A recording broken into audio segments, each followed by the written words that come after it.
કાપોદ્રામાં રત્ન કલાકારે યુવતીને લગ્નની લાલચ આપીને શારીરિક સંબંધ બાંધી બીજી જગ્યાએ સગાઈ કરી લેતા મામલો પોલીસમાં પહોંચ્યો। કાપોદ્રામાં રત્ન કલાકારે યુવતીને લગ્નની લાલચ આપીને શારીરિક સંબંધ બાંધીને બીજી જગ્યાએ સગાઈ કરી લેતા મામલો પોલીસમાં પહોંચ્યો।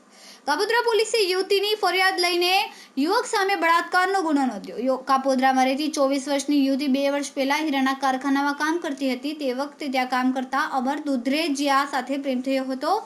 છેલ્લા 2 વર્ષથી પ્રેમ સંબંધ હતો। યુવતીને લગ્ન કરવાના સપના બતાવીને અમરે બાદમાં બીજી છોકરી સાથે સગાઈ કરી હતી। વાતની જાણ થતાં યુવતી તેના ઘરે પહોંચી ગઈ। ત્યારબાદ યુવકે યુવતી જોડે ઝઘડો કર્યો હતો, જેના કારણે મામલો કાપોદ્રા પોલીસમાં પહોંચ્યો હતો। ફરિયાદ નોંધાતા અમર પોતાના ઘરેથી ભાગી ગયો અને પોલીસે અમરને પકડવા તજવીજ હાથ ધરી। કેમેરામેન સેનેલ વિરાણી સાથે વિશાલ છેઠા, માનવ પ્રભા ન્યૂઝ, સુરત। અમારા વિડીયોની નવી અપડેટ મેળવવા માટે સબસ્ક્રાઇબ કરો માનવ પ્રભા ન્યૂઝ ચેનલને। બેલ આઇકન ક્લિક કરો લેટેસ્ટ વિડીયો સૌથી પહેલા મેળવવા માટે।